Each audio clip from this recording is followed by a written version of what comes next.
Assalamualaikum warahmatullahi wabarakatuh.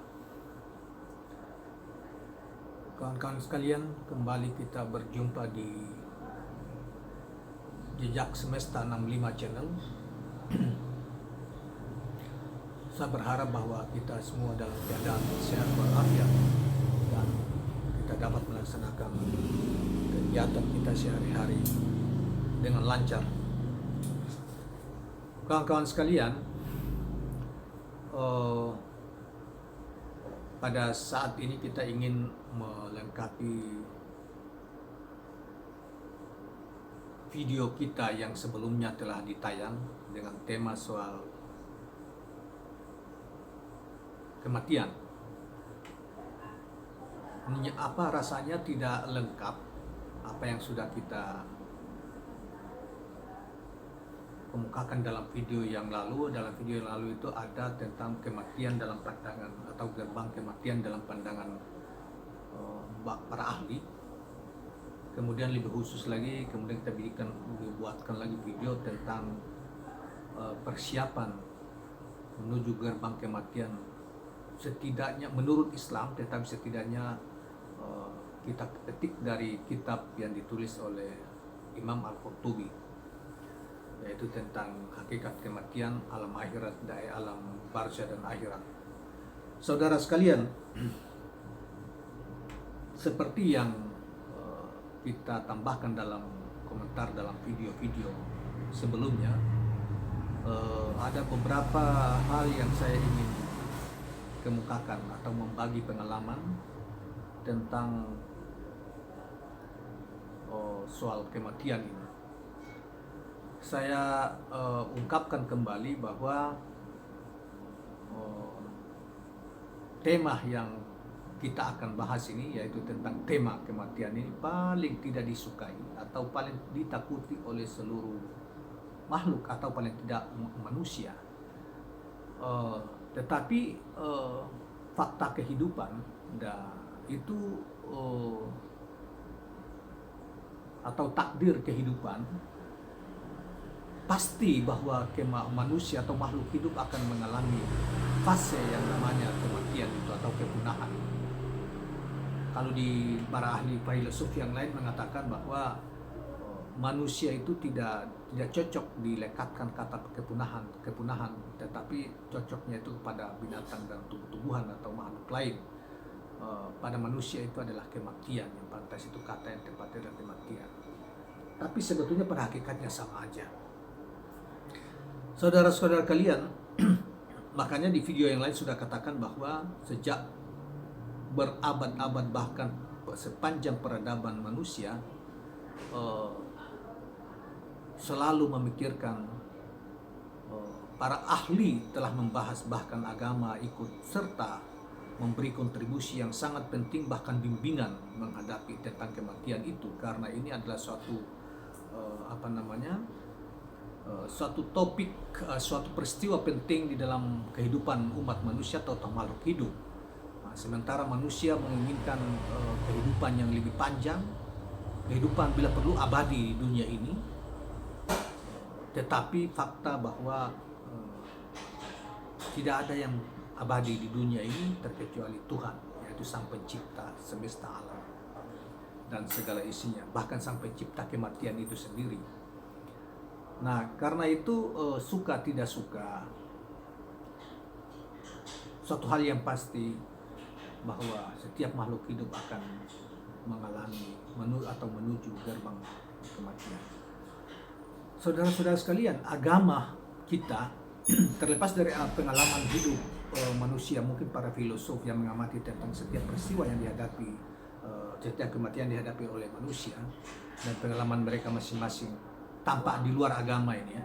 Tetapi agama Islam khususnya itu memberi bimbingan yang juga kita sudah sampaikan bahwa peristiwa kematian adalah peristiwa yang dicipta, bahwa atau tujuan kehadiran manusia atau setiap makhluk, khususnya manusia, itu Allah punya tujuan kenapa manusia kehadiran manusia di alam semesta atau di dunia ini itu punya tujuan. Tujuan yang paling umum adalah dan utama adalah mengenal Sang Pencipta dan beribadah kepadanya, memuja kepadanya. Itu tujuan. Jadi kalau kita hidup ini tanpa mengenal siapa penciptanya dan bagaimana kita kita beribadah kepadanya, maka sesungguhnya akan sia-sia, juga kembali ke hadiratnya juga akan mengalami kesulitan. Karena itu di dalam agama Islam banyak kita dapatkan, walaupun kita tidak dapatkan di perguruan tinggi atau di sekolah-sekolah formal, atau apalagi kalau kita tidak memiliki guru yang bisa menjelaskan tentang hakikat atau rahasia kematian itu, atau ada ilmu tentang ilmu sakratul maut, itu kita akan agak sulit. Makanya pengalaman kita menemukan orang-orang tertentu, orang-orang itu bisa menentukan kapan dia, dan sudah mengetahui dia kapan dia akan mati, pada hari apa, bahkan jam bisa tentukan pada misalnya pada malam hari atau siang hari, waktu apa mereka bisa tahu gitu. Nah, karena soal-soal ini bersifat rahasia, dirahasiakan, bukan rahasia, dirahasiakan bagi mereka yang tahu ilmu tentang ini. Makanya orang banyak, kalau kita di masyarakat tertentu atau di kampung-kampungnya, yang kita menganggap oleh orang-orang yang berorientasi banyak duniawi itu menganggap orang-orang bodoh, pada sesungguhnya mereka pintar, mereka mengetahui kapan dia kembali, kapan harus pulang ke hadirat Allah, dan mengetahui tentang Tuhannya. Nah, karena itu saudara sekalian, saya ingin bercerita terkait dengan masalah ini, beberapa peristiwa yang baik itu yang saya saksikan langsung maupun menurut cerita kawan-kawan tentang fenomena orang-orang yang menghadapi atau mengetahui tentang rahasia kematian itu. Pada waktu dulu saya itu orang tua kami, kakak dari orang tua bapak itu adalah seorang imam masjid yang mengabdi di kampung itu sudah kurang lebih 30 tahun, tidak pernah tergantikan. Dan saya sendiri melihat ini orang luar biasa dan tidak punya orientasi duniawi, ibadah tepat waktu dan selalu menjadi bimbingan di masjid. Itu ibadahnya terkecuali hujan deras sebab tidak ke masjid. Di malam hari pun begitu. Beliau kalau tahu, karena itu pulau-pulau, biasanya masyarakat setempat banyak tergantung pada kehidupan nelayan. Beliau jarang sekali pergi memancing misalnya pada malam hari. Jadi beliau kalau mancing pergi di waktu siang itu setelah duhur atau sekitar jam-jam 4. Sebelum maghrib sudah harus balik. Demikian juga ke kebun. Nah, saya menyaksikan dalam kaitan masalah kematian ini, ada orang karena menjadi orang tua, pemandu ilmu lah, pemandu agama di dalam kampung itu, saya saksikan langsung beliau itu pergi berkunjung melihat orang sakit yang sudah sangat, seorang perempuannya kemudian setelah melahirkan biskram, kemudian karena pada zaman itu mantri juga susah, apalagi dokter itu tidak, di daerah Maluku Utara itu susah sekali. Nah, pergi menjenguk orang sakit itu, kemudian balik sekitar, saya masih ingat betul, sekitar jam-jam 10, jam 11 lah, sekitar jam-jam 11. Beliau menyampaikan kepada nenek saya, kebetulan nenek saya nanya bagaimana keadaannya. Beliau, dan saya dengar langsung, beliau mengatakan beliau di sana yang orang sakit itu sedang menunggu waktu duhur. Beliau akan kembali ke hadirat Tuhan di waktu duhur. Hanya menunggu waktu. Artinya mereka sudah mengetahui bahwa aura atau sesuai pengetahuan mereka bahwa sudah ada tanda-tanda kematian yang muncul di orang sakit itu, dan orang itu hanya menunggu waktu. Nah, beliau itu mengatakan bahwa nanti di waktu duhur beliau kembali, maksudnya kembali meninggal, menghembuskan nafas terakhir. Nah, pas kebetulan di kampung itu ada memanggil selain ajan itu, dan waktu itu belum ada toa zaman itu, kemudian beduk. Nah, beliau itu pergi ke masjid, dan pas begitu beliau memukul beduk, tanda waktu duhur telah masuk. Kami pun mengetahui bahwa orang yang tadinya sakit itu juga menghembuskan nafas yang terakhir. Itu yang pertama, dan itu saya ininya langsung.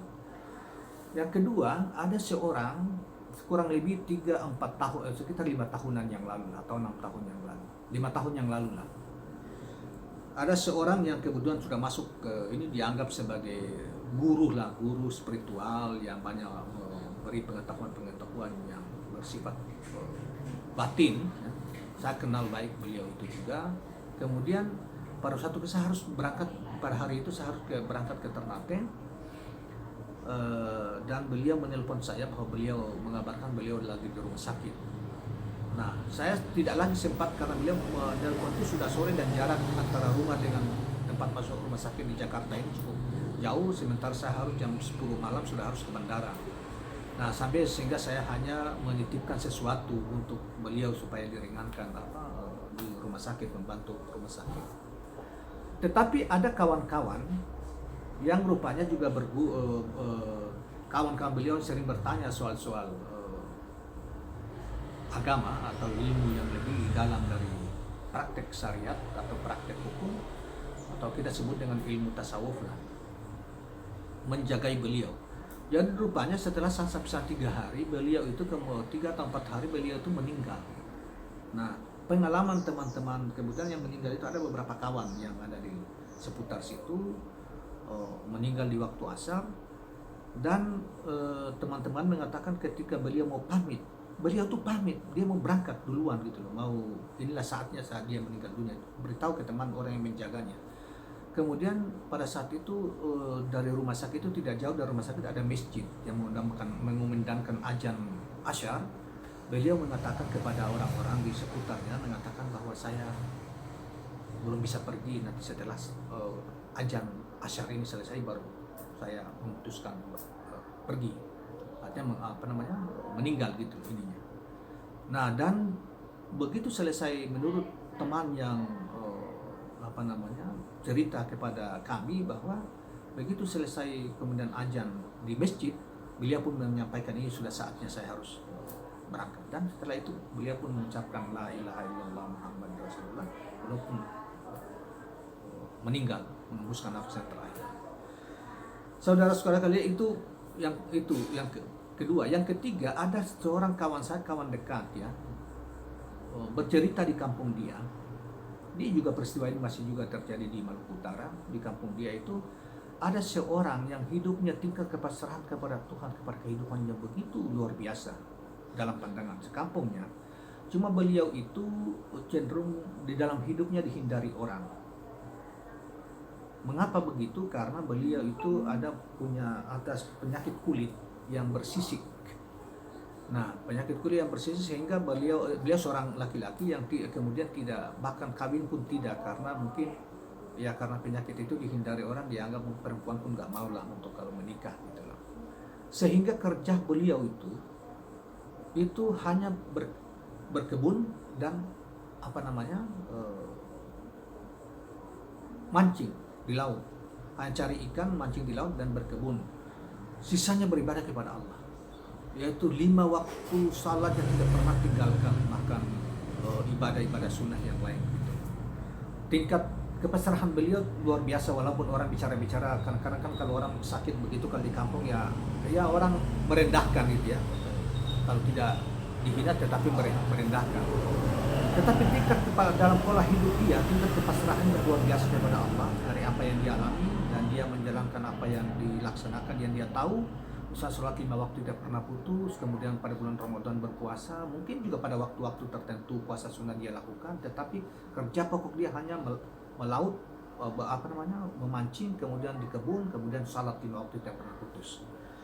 Saudara-saudara sekalian, suatu ketika, dan orang pun tidak tahu kalau orang ini punya ilmu tentang kapan dia harus kembali. Dia tahu kapan dia harus mati. Orang sekampung tidak tahu. Nah, saudara,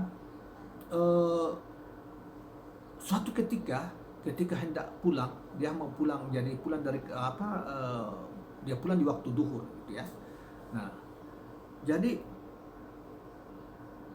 dia mandi. Setelah mandi pada pagi hari itu kira-kira jam 9 mandi semua, pakai pakaian putih kemudian menjelang setelah duhur, kesana menurut cerita kawan itu Setelah dia salat apa semua, dia minta keluarganya datang.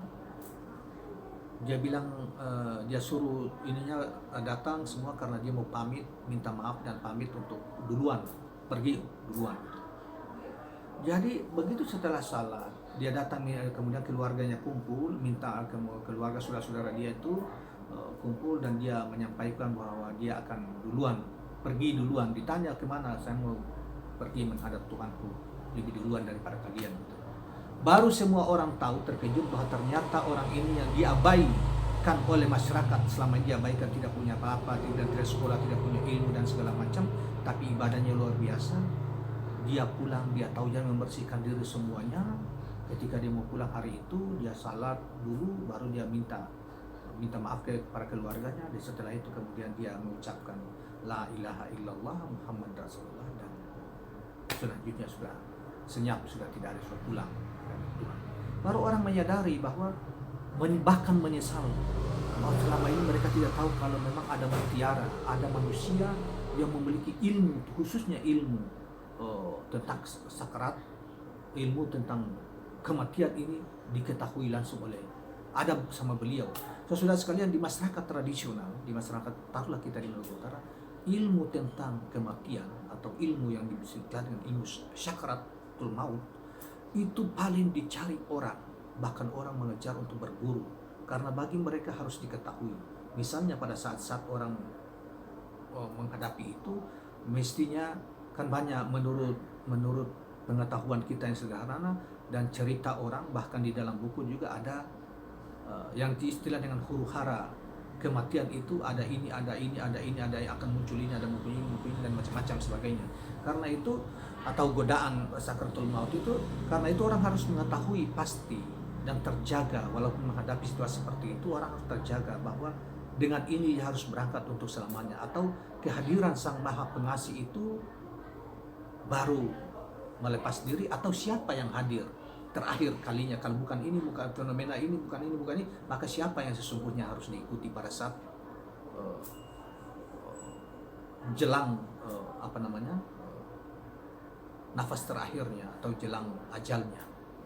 Nah, jadi ilmu tentang ini, saudara sekalian, itu masyarakat tradisional, terutama masyarakat di kampung-kampung ya, itu sangat orang-orang tertentu sangat penting dicari, karena itulah yang dianggap bahwa itulah gerbang keselamatan hidup selanjutnya, itu di situ menentukan, termasuk keyakinan tentang ucapan kalimat akhir yang harus diucapkan pada saat ada fenomena atau ada tanda yang datang kepadanya bahwa dia harus pergi, dan tanda itu harus diketahui, baru dia melepas la ilaha illallah Muhammad Rasulullah atau Allah.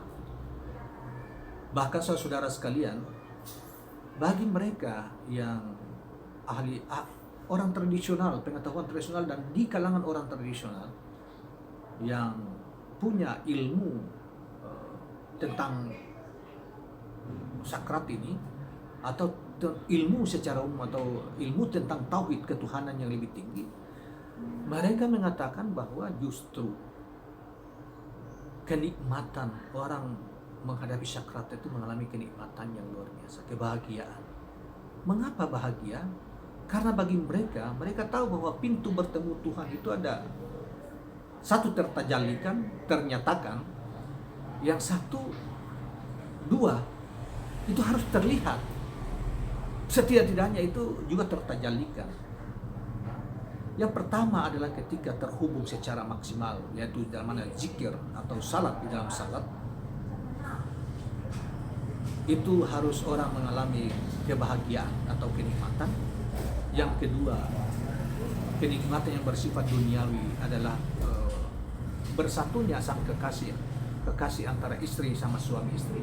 Dan yang ketiga adalah menghadapi sakratul maut. Mengapa itu perlu justru bahagia? Karena apa?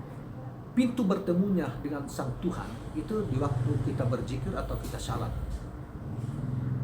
Mohon maaf, saya sekadar informasikan bahwa saya membuktikan soal ini di waktu salat. Kenikmatan atau kebahagiaan yang luar biasa, dan saya alhamdulillah diberi mendapatkan apa yang oleh Rasulullah katakan, bahwa Rasulullah diciptakan kepada Rasulullah kenikmatan di dalam salat atau kebahagiaan, dan itu kita mengalami. Yang kedua, saudara kalian, kemudian yang ketiga adalah ketika syakaratul maut atau ketika menghadapi saat-saat terakhir hendak kembali ke hadirat Tuhan. Kan itu bertemu. Nah, karena itu ketika terjadi pintu pertemuan antara hamba atau manusia dengan Tuhan, itu salah satunya pintu kematian, pintu sakratul maut. Karena itu orang-orang kampung mengejar pengetahuan tentang ini, ya saudara sekalian. Karena itu ada bimbingan, ada bacaan, ada zikir supaya selalu terhubung, terjaga dengan Sang Penciptanya. Memang ini yang begini tidak didapatkan dalam sekolah. Itu pengalaman-pengalaman yang lain, ya saudara-saudara sekalian, di orang-orang yang tadi saya ceritakan setidaknya tiga peristiwa. Tapi saudara-saudara sekalian, para ulama, saya ingin mengungkap sedikit, walaupun pengalaman-pengalaman tentang kehadiran tanda, ya, orang mau kembali ke hadirat Tuhan atau kembali menyeberangi gerbang kematian. Saudara sekalian, itu memang banyak varian di Jawa, di kitab-kitab Islam, kitab-kitab kuno atau agak tua lah, tapi tetap juga masih di dalam konteks ajaran agama Islam. Ada para ajaran yang ditulis oleh sebagian para ajaran dikatakan sebagai ajaran para wali-wali di Pulau Jawa. Ada kitab-kitab yang ditulis itu. Ada yang mengatakan sebetulnya orang harus mengetahui bahwa 3 tahun sebelum kematiannya dia harus tahu bahwa dia lagi 3 tahun usianya. Demikian juga lagi 2 tahun, kalau tanda itu sudah tertangkap oleh mereka, maka dia usianya sisa 2 tahun, atau tanda sisa 1 tahun, sisa 100 hari, dan seterusnya dan seterusnya. Di kitab Jawa itu ada tertulis seperti itu, dan umumnya 100 hari.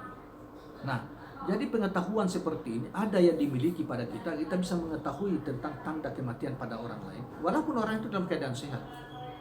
Dan ada juga bisa pengetahuannya, kita bisa mengetahui tentang, merasakan bahwa tanda itu sudah dikirim, bahwa saya lagi 100 hari usia, atau lagi 40 hari, lagi 7 hari, dan sebagainya. Itu dalam Islam, ya. Ini saya tidak tahu agama lain gitu. Saudara-saudara sekalian, memang ini varian tanda. Saya ingatkan, mengapa kita mungkin orang lain menganggap tidak percaya karena dianggap kematian itu rahasia Tuhan. Betul, itu secara umum dikatakan seperti itu. Tetapi saya ingatkan bahwa semua orang yang hadir, mulai dari kandungan ibu mau kembali pun ada tandanya bahwa ada yang hadir. Setidaknya ada space waktu bahwa ada 120 hari itu batas akhir, bahwa orang kandungan yang dikandung, bayi yang dikandung dalam ibu itu, dikandung oleh seorang perempuan atau seorang ibu itu harus melahirkan. Dan tanda bahwa orang harus melahirkan itu ada tanda-tandanya. Bukankah misalnya sakit perut, mau melahirkan itu kan ada sakit perut, ibu itu juga tanda bahwa dia akan melahirkan. Lalu ada calon makhluk hidup yang akan lahir, kemudian pecah ketuban, dan seterusnya kemudian lahir ke dunia seorang anak. Bukankah itu tanda? Artinya Allah sudah mempersiapkan, Sang Pencipta mempersiapkan, ada tanda-tanda, kasih beri peringatan bahwa ada tanda bahwa nanti lahir itu ada tanda ini, ada tanda ini, tanda ini. Demikian juga kan Dia Maha Pengasih, kembali ke hadir, kalau apalagi orang yang baik. Nggak tahu kalau orang yang tidak percaya dan sangat, ya, dalam pandangan manusia sangat jelek tingkah lakunya misalnya. Nah, Sang Kekasih atau orang yang dikasihani oleh Tuhan dan orang sang hamba juga begitu cinta kepadanya, masa sih tidak diberitahu? Nah, karena itu pemberitaan atau sinyal yang dikirimkan oleh Tuhan kepada orang-orang tertentu tentang bahwa lagi berapa hari dia harus mempersiapkan diri, lagi berapa hari dia akan kembali ke hadirat dan lain sebagainya, pasti ada, dan memang ada, saudara sekalian. Nah, karena itu ada yang berpendapat bahwa tanda itu dikirim oleh Allah, ibarat kita handphone ini ditelepon kan mesti ada antena itu bergetar. Di mana dalam tubuh kita ada yang bisa menangkap sinyal itu di waktu apa. Para ulama-ulama tarekat atau ahli-ahli tasawuf mengajarkan tentang ini, tapi kita harus mencarinya, kita harus mencari, dan tidak mudah juga menangkap sinyal yang akan dikirim kepada Allah tentang batas usia kita di pemberitahuan dari Allah itu. Karena itu dalam falsafat orang Jawa, di Jawa ya, dan sebetulnya itu bukan hanya di Jawa, tetapi di Jawa yang paling banyak adalah tentang waspada dan eling.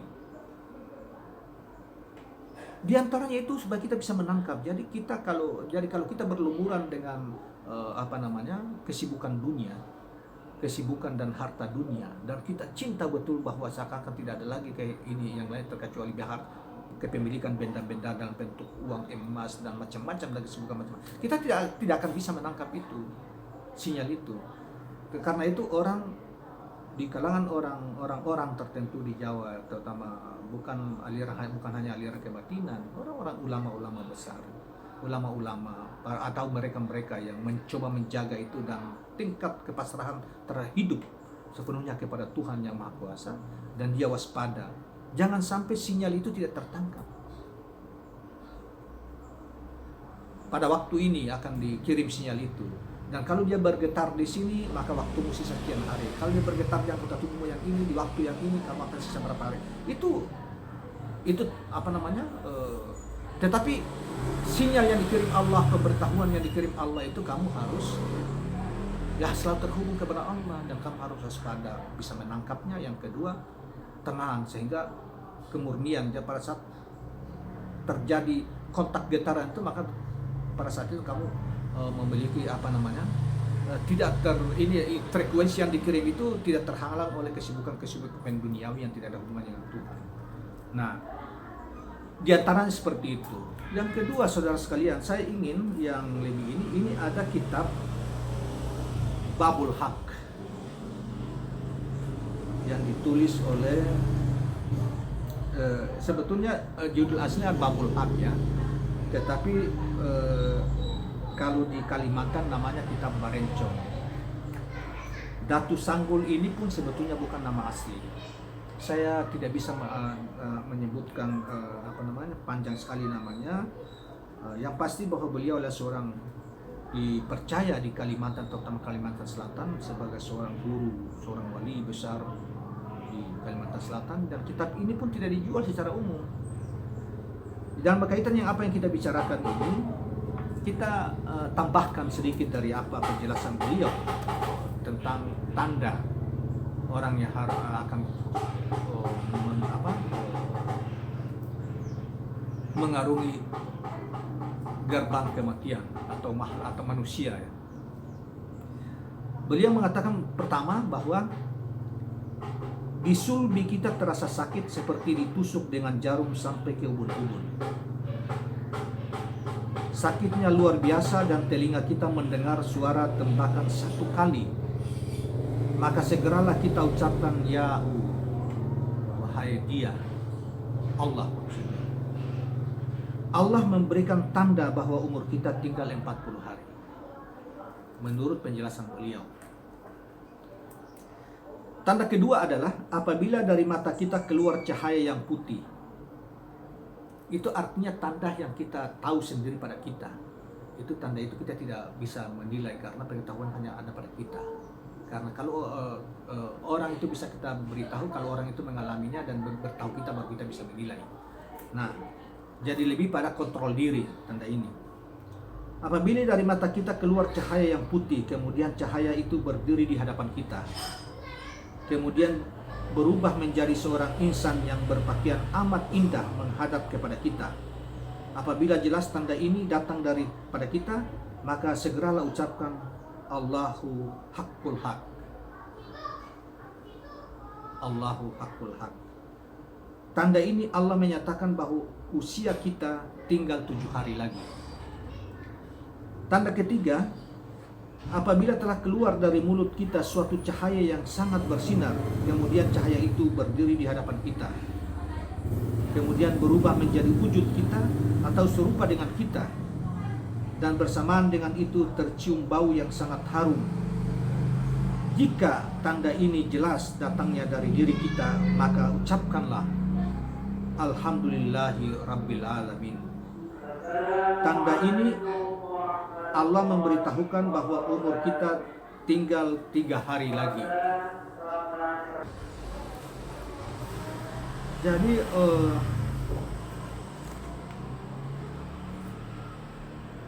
tanda ini akan memberi tahu bahwa umur kita tinggal 3 hari lagi. Maka beramanatlah kita kepada sanak saudara dan jangan lagi kita lalai dan dari amalan-amalan yang sering kita lakukan. Yang keempat, apabila sudah sampai kepada yang terakhir, maka berjagalah kita dan jangan lalai dengan zikir nafas yang keluar masuk. Saudara-saudara sekalian, tentang zikir nafas ini nanti kita bahas di berikutnya. Sambil menunggu tanda yang terakhir. Manakala telinga kita berdengung, yang tanda yang dimaksud itu adalah manakala telinga kita berdengung yang sangat panjang, kemudian mata kita berubah menjadi kabur-kabur, kemudian penglihatan kita menjadi gelap semata-mata, dan di dalam kegelapan itu terpandang kita satu titik cahaya, kemudian berubah pula penglihatan kita menjadi terang benderang, penuh meliputi semesta alam. Maka tenangkanlah hati kita dan berzikirlah, karena kita sedang berhadapan dengan nur Allah, cahaya Allah. Terakhir, pendengaran kita mendengung lagi dan mata kita rasa mengantuk, kemudian tangan kita angkat seperti secara tidak sadar angkatnya ya, kemudian tangan kita angkat seperti yang orang melakukan takbiratul ihram seraya mengucapkan Allahu Akbar, la ilaha illallah. Adapun mengenal akan Tuhan itu sekali-kali tidak boleh dengan usaha dan ikhtiar semata-mata dari kita, melainkan dengan anugerah dari Allah Subhanahu wa Ta'ala. Saudara-saudara sekalian, masih ada penjelasan berikutnya, tetapi kita sudahi ini karena etape keempat itu sudah sebagai tanda akhir penjelasan tentang kematian. Bahwa nanti ada penjelasan berikutnya, misalnya setelah itu orang nanti di alam kubur dan sebagainya, orang harus ketika yang bersangkutan didatangi oleh siapa, kemudian harus mengucapkan dengan kalimat apa dan lain sebagainya, sehingga dia langsung ke hadirat Tuhan, atau dia masih lama melalui etape-etape yang lain. Itu soal yang saya kira ini hanya sekadar gambaran kita tentang ini, biar kita, kalau Anda tidak percaya, Anda silahkan bertanya kepada para ulama-ulama yang tetapi pasti Anda harus berguru baru dibuka gerbang rahasia tentang ini. Kalau Anda tidak berguru, Anda sekarang bertanya begitu saja, pasti akan tidak diberikan tentang rahasia-rahasia kematian seperti ini, atau rahasia-rahasia yang lebih dari ini, khususnya berkaitan masalah pengetahuan sakratul maut, atau pengetahuan ketika pada posisi di gerbang kematian, siapa yang datang menjemputmu dan membawamu, dan engkau mengikutinya, yang seharusnya. Di masyarakat tradisional, para guru-guru tradisional, mereka pasti mengetahui ini, dan mereka tahu tidak akan mereka buka ke sembarang orang, tidak akan mereka buka, terkecuali mereka yang datang untuk sungguh-sungguh membutuhkan pengetahuan itu dan harus bersimpuh untuk menjadi murid, baru pengetahuan yang lebih dari ini diijazahkan kepada mereka. Kan bagi masyarakat tradisional atau masyarakat yang tidak sibuk, bahkan mungkin juga ada yang sibuk, ada juga mungkin mereka memiliki kekayaan yang berlimpah, tetapi mereka juga menyadari bahwa kekayaan ini hanya sebuah titipan yang kemudian akan distribusikan kepada dalam bentuk sedekah, dipersiapkan untuk anak keluarganya, tetapi tidak dibawa serta dalam ke alam yang lain, atau alam ketika manusia mengalami transformasi alam dari dunia ke barzah atau ke akhirat kelak. Yang dibawa adalah hanya amalannya, kebaikan-kebaikan, amal kebaikan atau perbuatan-perbuatan baik, dan iman, kepercayaannya kepada Sang Pencipta, dan yang dibimbing oleh Nabi yang diutusnya, dan kitab ada di dalam kitab-kitabnya, dan kepada para guru-guru yang memiliki tingkat spiritual atau memiliki anugerah pengetahuan dari Sang Maha Pencipta, dan karena mereka mengikuti jejak Nabi yang diutus oleh Allah. Bagi kita, Nabi, Tuhan, Zat adalah Allah, dan Nabi kita lah Nabi Agung Muhammad SAW, dan kitab Al-Quran Karim dan seluruh jejak yang ditinggalkan oleh Nabi, yaitu hadis maupun sunnahnya. Itulah yang menjadi pegangan dalam proses transformasi kehidupan dunia dari kandungan ibu ke dunia, kemudian dari dunia ke ke alam barzah, atau termasuk ketika saat-saat melewati pintu kematian itu. Semuanya terbimbing di dalam Islam. Ada tata cara, ada persiapan-persiapan, ada ilmunya. Karena itu barang siapa mempelajarinya akan mempelajari atau mendapatkan pengetahuannya, ilmunya, insya Allah dengan keteguhan imannya kepada Sang Pencipta dan Rasul Agung Muhammad SAW, insya Allah akan mengalami keselamatan. Perjalanannya akan selalu terbimbing dan akan mencapai tingkat kebahagiaan tertinggi nanti. Saudara sekalian, demikianlah penjelasan kita dan apa yang sudah kita bacakan tadi, sebagai melengkapi video yang sebelumnya kita sudah kemukakan, video sebelumnya kita sudah kemukakan tentang tema ini. Mudah-mudahan ini menjadi pelajaran juga, mendapat pelajaran bagi kita dan bermanfaat bagi yang melihat video ini. Terima kasih, dan jangan lupa tekan tombol subscribe dan share channel ini. Terima kasih. Assalamualaikum warahmatullahi wabarakatuh.